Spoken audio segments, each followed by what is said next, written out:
Welcome to another episode of Ryan's Ghost. I am your host, Salbo the Stat Guy. After doing my inaugural video comparing why Nolan Ryan never won a Cy Young Award, I wanted to continue on the Ryan Express, as you will. And a couple months ago, I saw, maybe it was probably a little bit longer than that, I saw a post on social media, and it was one of the baseball groups, and they were comparing Nolan Ryan and Justin Verlander, and more recently I saw one comparing Nolan Ryan to Pedro Martinez. So I was thinking back to the one where they compared Nolan Ryan and Justin Verlander, and I thought it would be fun to do a video on that one because I think it's an interesting question. And looking at both the numbers of those guys, they were obviously great pitchers. You know, Ryan's in the Hall of Fame. Verlander will definitely be in the Hall of Fame whenever he retires and has to wait the 5 years.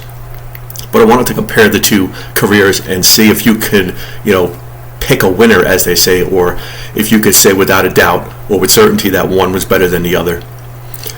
The tricky thing about comparing pitchers in different eras is obviously the game is a lot different than it used to be, and it pretty much changes all the time.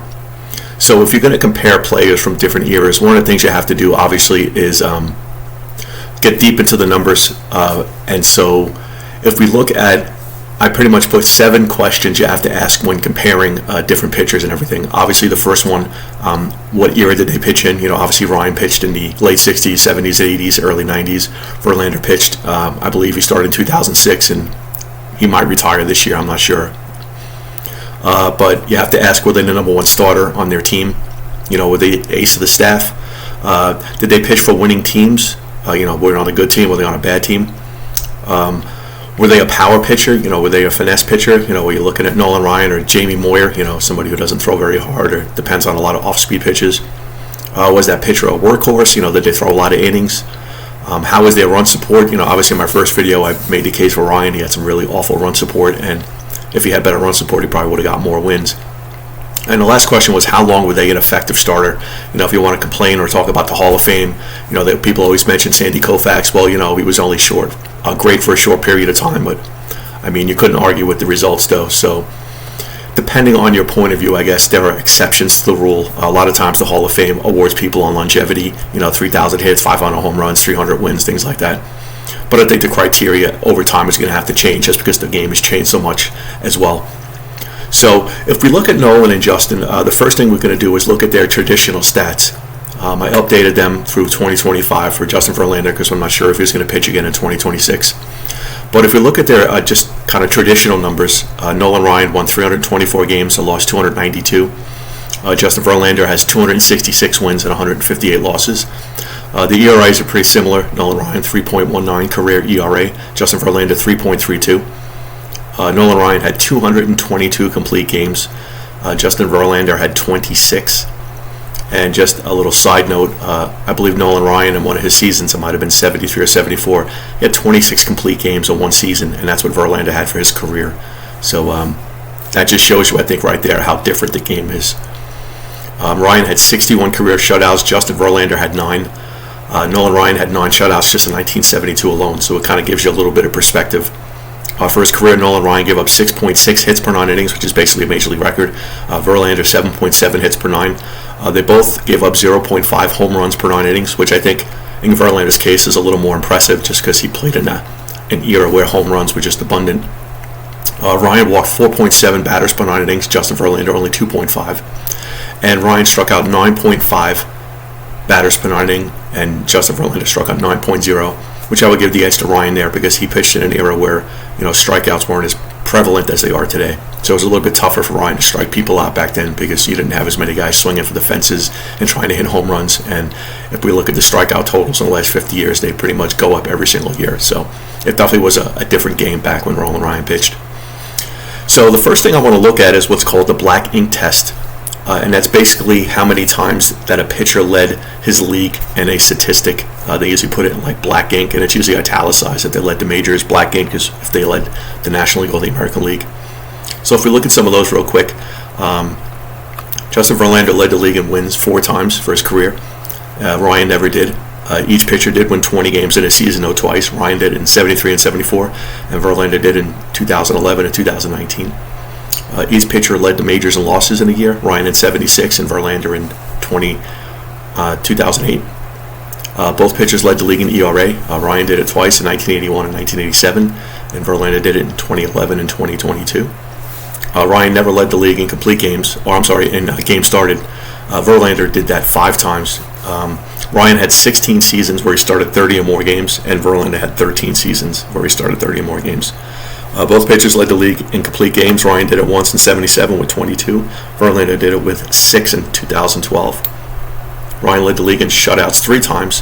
In 1972, like I said, he had 9 shutouts. 1976, he had 7. In 1979, he had 5. Verlander led the league 1 time in shutouts. He had 1 shutout in 2018. Ryan led the league in innings pitched 1 time in 74. Verlander did it 4 times. Ryan led the league in walks 8 times. Verlander never did. Obviously, Verlander had better control than Ryan. Ryan led the league in strikeouts 11 times. Verlander did it 5 times. Both pitchers led the league once in hit batters, Ryan in 72 and Verlander in 2007. Ryan led the league in wild pitches 6 times. Verlander did it once. Ryan led the league in whip twice in 1990 and 91 towards the end of his career. Verlander did it 5 times. Ryan led the league in hits per 9 innings. He did it 12 times, and Verlander did it 3 times. Ryan led the league in home runs given up per 9 innings 2 times. Verlander never did. Ryan led the league in Ks per 9 innings. He did it 12 times. And Verlander, for as much of a strikeout pitcher as he was, he only did it once. Verlander did have some more hardware, though. He won Rookie of the Year in 2006. He won the MVP in 2011. And he won 3 Cy Young Awards, 2011, 2019, and 2022. Obviously, Ryan never won those awards. So, if we look at some of the non-traditional stats, which I'm really not a big fan of, Ryan led the league in ERA plus twice in 1981 and 87. Verlander did it 3 times, 2011, 12, and 22. For their careers, Ryan's ERA plus was 112, Verlander was 131, so you got to give Verlander the edge there.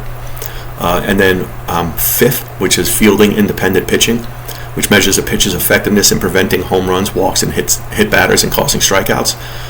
The lower the better, so Ryan's was 2.97 and Verlander was 3.41. So, if we look at the second part, which is run support, I mentioned this a little bit in my first video. A lot of people, I think, forget that baseball is a team sport, and the offense needs to support their pitcher with runs, and the pitcher needs to keep their team, in the game, so that way, if they're all losing, they can catch up. And so, throughout his career, Nolan Ryan, he obviously pitched for a lot of average teams. And so, if we look at the breakdown of the teams that they pitched on, as far as like winning, records go. Ryan pitched in 26 seasons, but I didn't count 1966 because he only appeared in 2 games. Okay, but if we look at those 25 seasons, Ryan's teams posted a record of 2,105 wins, 2,048 losses, so they won 51% of their games, and they made the playoffs 5 times. In 69 with the Mets, 79, 80, and 81, and then in 1986.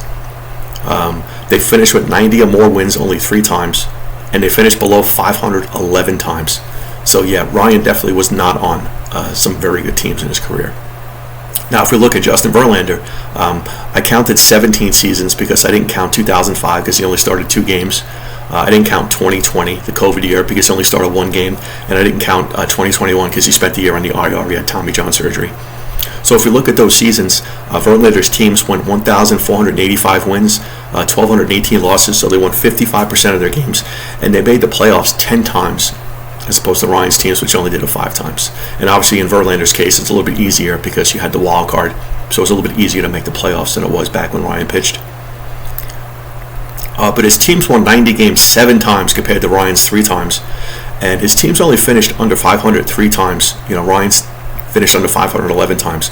So obviously Justin Verlander pitched on a lot better teams, with Detroit and then with Houston than Nolan Ryan did.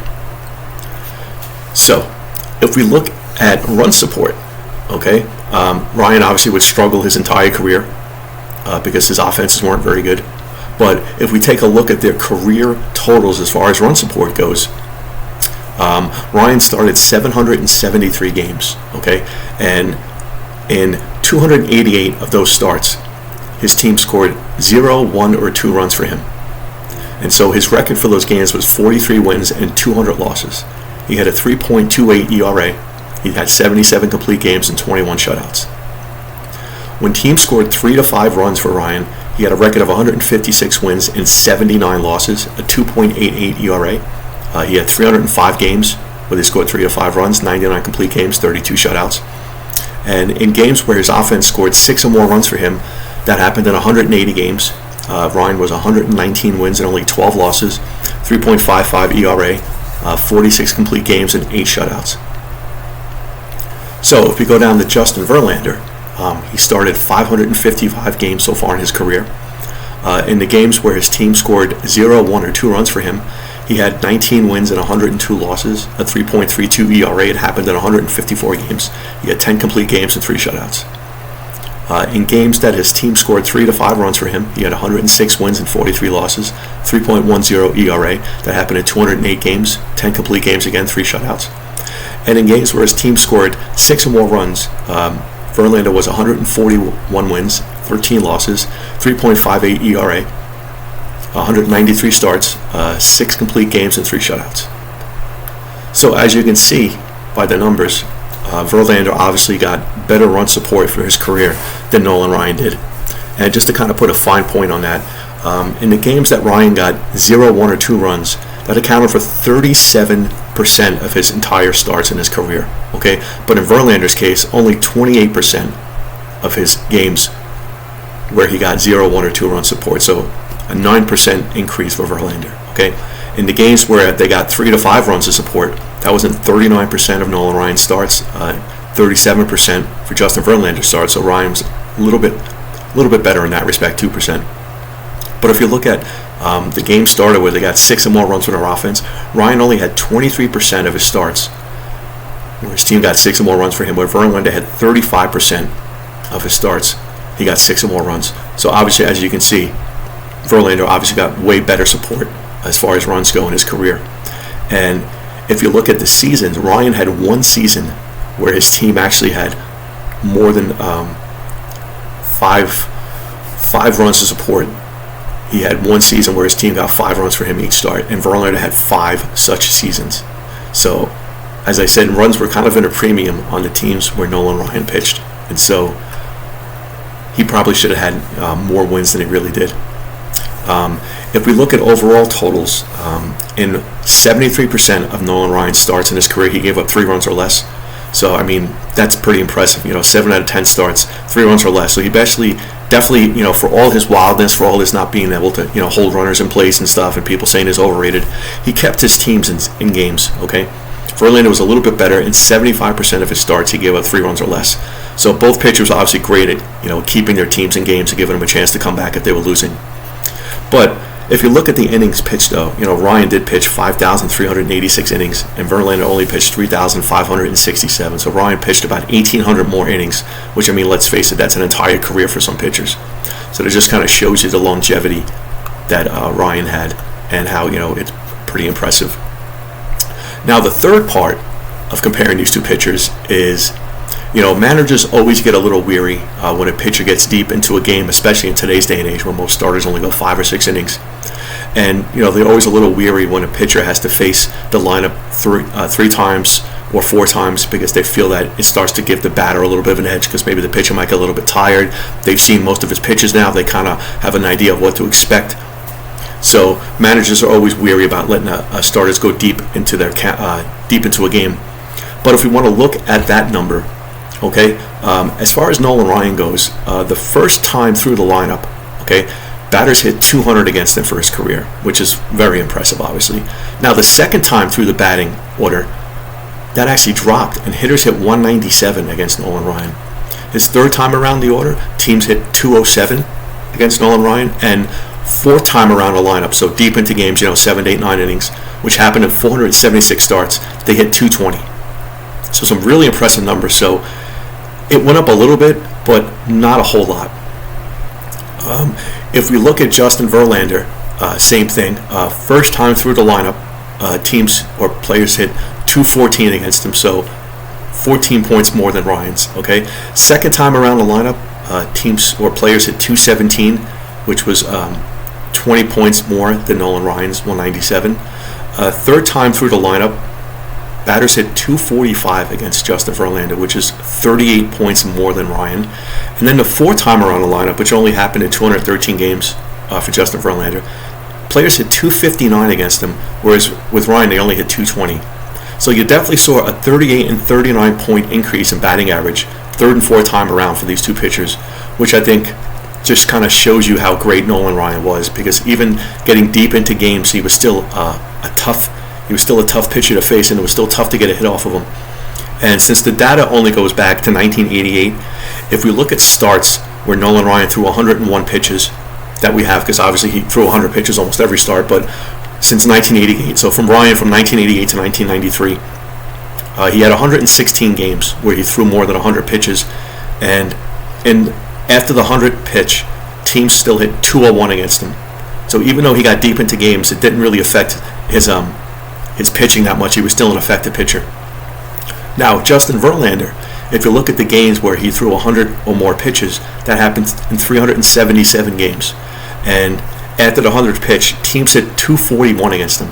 So a 40-point increase from where they hit Nolan Ryan to Justin Verlander. Now, if, like I said, you want to compare the eras they played in, that obviously is a big factor as well.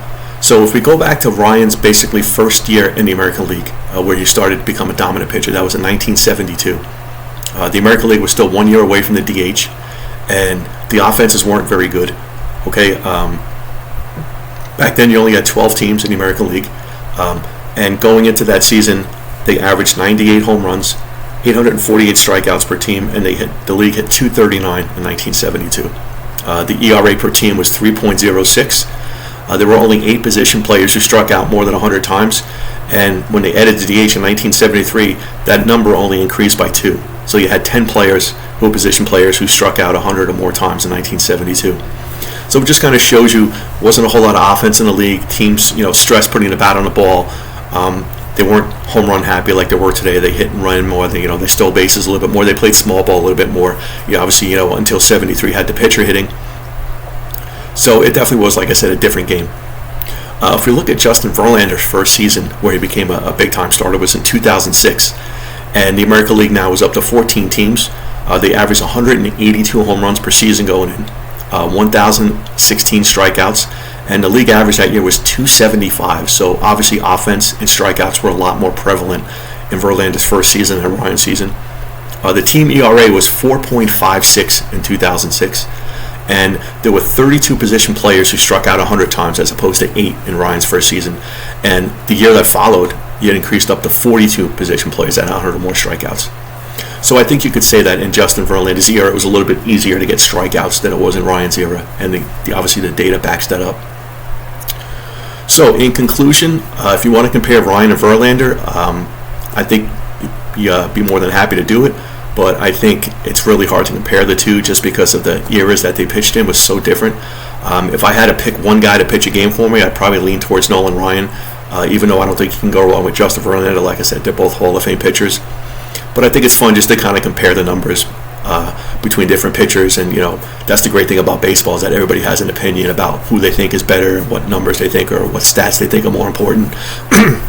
In some of my future videos, I'll get into analytics a little bit, and people seem to kind of hate the batting order now. That seems to be a big controversy on where to hit players and stuff, and how to best utilize them. And analytics thinks you should hit your best players, at the top of the lineup. And I'm more the traditionalist, where I think you should kind of have them spread out and have certain guys in certain positions for them to be successful. And so that'll be in future videos. But thanks for watching. Please leave a like or please leave a comment. Let me know what you think. If you think Nolan Ryan was better than Justin Verlander, if you think more stats or certain stats are more important than others, and just kind of give me an idea of who you would pick if you had to, let's say, pitch a Game 7 World Series. Would you go with Justin Verlander or would you go with Nolan Ryan? Well, thanks for watching, everybody. I'm Salbo the Stat Guy. I'll see you next time.